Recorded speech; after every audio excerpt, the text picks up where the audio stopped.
Good afternoon, and welcome to the on-record portion of the Rockbridge Report. I'm Brett Holton, and with me today is Micheline Maynard, Senior Business Correspondent for the New York Times.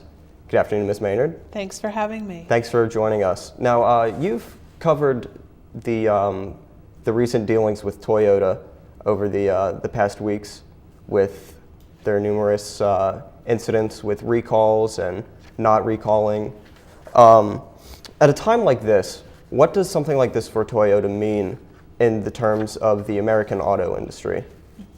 Well, it's a very crucial time for Toyota. They have a very good reputation, which has been built up over 50 years of producing fine quality cars, both in Japan and the United States. But over the last years, since about 2005 and more recently since last fall, they've run into a lot of problems with recalls. And this is chipping away at that image. They really face a turning point now because they've had very large recalls, one for sticking pedals on cars, one for floor mats that might get stuck in the pedals, and now another recall for the Prius. So with its anti-lock brake system. With its anti-lock brake system. So it looks like Toyota is at a turning point. If it hopes to have its reputation for quality, it has to put a stop to the recalls, and it has to win goodwill back very quickly. How can it win goodwill back when this is an image that so directly affects consumers? Right. It's a very good question because anybody can find a quality car now. It's not just Toyota or Honda. You can get a good Hyundai. You can buy a Volkswagen that's much better than it used to be. And the Detroit companies are certainly offering much better products than they used to have. So Toyota used to be forgiven if its cars looked a little boring because they were so good. But now if they aren't good, they will just fall back into the rest of the pack, and it's just going to be much tougher for them. How did they have to react to Transportation Secretary Ray LaHood's comment that Toyotas were unsafe to drive? Because that is certainly not the case. They're not unsafe cars. This was a subset, and it's still a very big issue, but to call Toyota an unsafe car company with their reputation over the past years, right. How do they react to that type of comment? Well, Secretary LaHood said that he misspoke, and in fact he corrected himself very quickly, but there were headlines all over the internet. There were tweets on Twitter saying the Secretary of Transportation says I shouldn't drive my Toyota, and it really appalled a lot of people. It was a scary idea. He realized he had gone too far and corrected it, but the genie's out of the bottle once your transportation secretary says that. So for Toyota, this means that they have to work even harder on quality, and it might have to come at the sacrifice of some of their market share gains and their sales gains, but it may be time for them to pull back.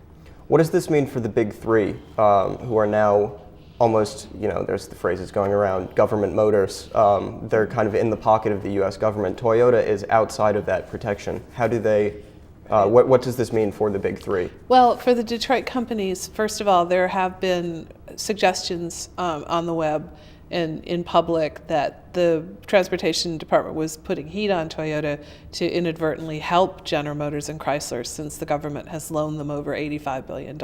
But I don't believe that to be the case. I don't think this is a deliberate effort to thwart Toyota. I think that Toyota has to face the fact, though, that those companies have some sympathy and some public support. And if people are making a decision, if they're thinking to be super patriots, they might buy a General Motors product because the government has put its money into General Motors. So Toyota has to come back and has to be even more reliable and a car that people are even more proud to own. But at the same time, Toyota had also been, the records have shown, as you've written in one of your stories, that the records go back almost to as far back as 1996 for products in Europe and Japan. It's not just a phenomenon that has happened in America. Mm-hmm. What does this mean for the global auto industry and Toyota's global image? Because I feel like people have been focused very much on what it means for America, mm-hmm. but there's a larger picture that everyone needs to look at.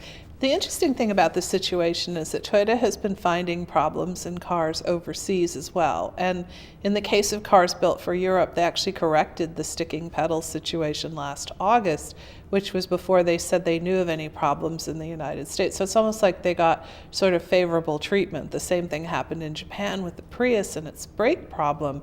They said that they had already discovered the problem and fixed it in cars built in Japan since January, but they didn't actually admit that there was a problem. So it's going to mean a lot for their global image because these problems are occurring in places other than the United States. They have the Japanese public to worry about, they have the European public to worry about. So there's places the world's biggest car maker could be very much threatened by this if enough people in different regions of the world lose faith in Toyota. Now, to be sure, as with the United States, there's a very small number of problems, but the fact is the Japanese Transport Ministry had to pressure Toyota to recall the Priuses, and European regulators are essentially upset as well. The British government is not happy with Toyota either. Your talk this afternoon here at Washington and Lee is Where Do We Go After the Recession? Mm-hmm. Could you highlight some of the main points of your talk? Well, I think the two industries that I know best are the airline industry and the auto industry, and they're both going through fundamental restructurings. They're both significantly smaller than they have been. They've lost employees. The number of airline employees is the smallest now since 1993. So we're seeing two industries remake themselves at the same time as the American economy has got to come back. We have had, I believe it's 4 out of the last 5 weeks when unemployment claims have gone up, and people are getting very concerned that while we thought the recession might technically be ending, that employment is not coming back. And if employment doesn't come back, it has ramifications throughout the economy. So I would say that we have to see some kind of growth, at least a stable situation or some kind of a growth. But like autos and airlines, many parts of the economy are going to be rethinking, reshaping, and before we can get back to a recovery. Is that necessarily a bad thing? Reshaping, restructuring what we've known? You know, I don't think it is necessarily, because if you think about the housing bubble, we had people buying houses that were way too big and way too expensive because of their expectations that they'd just keep making money and housing prices would just keep going up. But I think in the auto industry, we're going to see maybe a new auto industry come out of this, and also a new airline industry as well.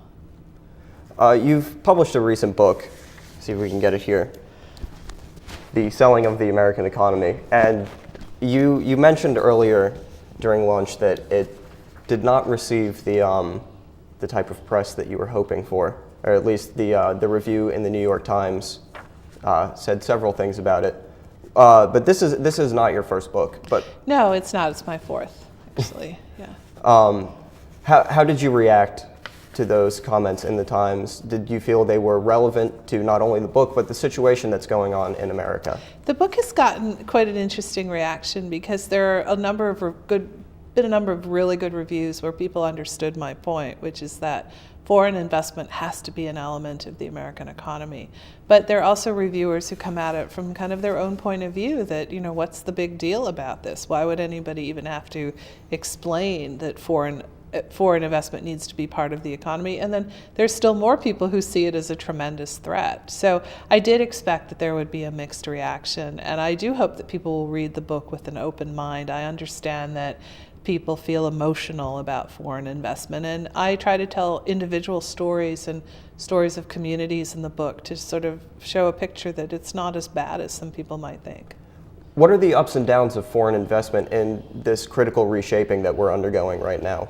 Well, obviously the benefit is that it can help create jobs, and there have been over 5 million jobs created in the United States by foreign companies. So it's a necessary part of employment. It's 10% of manufacturing employment, for example.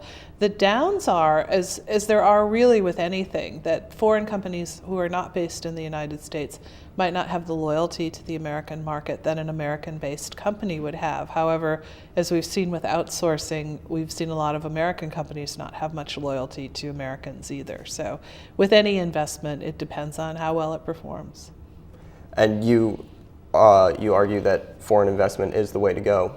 Well, not necessarily the way to go, but it's a critical piece. Well, I would at least like people to be neutral about the idea, because we don't seem to have a problem when companies like Kraft go out and buy Cadbury, and we don't seem to have a problem when companies like Ford acquire brands like Volvo and Jaguar, and when General Motors invests in Korea. So why should it be so emotional when people come and invest in this market? And honestly, if we're going to rebound from this recession, we have to have all kinds of investments, and my argument should be that foreign investment is part of the mix. So do you think that the rebound and the sense that this recession has created, do you think that the ramifications of foreign investments in the necessary rebound that you have described, do you think that is where the emotions stem from? Well, I think the emotion just stems from the fact that people don't know these companies. They're not something that they necessarily knew growing up. And in fact, if you think about Japanese companies, we still have plenty of veterans of World War II who had vowed to destroy Japan, essentially. We have a lot of distrust of China. We have people who are suspicious of what India is doing, especially on the national security front. You know, when people are not familiar to you, you tend to distrust them until you have a reason to trust them. And so I think that is one of the reasons for sort of this historic emotion about foreign investment. So it's definitely moving forward as a process. I think so. I mean, there have been so many new car plants that have opened in the United States from foreign automakers that is helping to neutralize some of this fear of these companies. You know, there are many famous American brands like Budweiser and 8 O'Clock Coffee that have foreign ownership now. So I think as people understand that the brands aren't going away, the promise isn't changing, that they may become more comfortable with this. You mentioned earlier the effect of Twitter on these types of events. You are an avid tweeter yourself. Exactly. Yeah. How does that play into this ballgame? Well, first of all, Twitter has been an incredible tool for me as a New York Times journalist because I've set up my accounts so that I'm getting news headlines and I'm getting information. In fact, I follow some of the companies that I write about in the book on Twitter. Toyota's on Twitter, Tata, 8 O'Clock Coffee. These companies are all on there. And it's an interesting way to get information. It's an interesting way to see the points that they're trying to stress. And I really do think it's brought more information to all of us in an even easier way than turning on your laptop or your desktop. Well, Ms. Maynard, thank you very much for joining us. I am Brett Holton, and this has been the on-record portion of the Rockridge Report. Good night.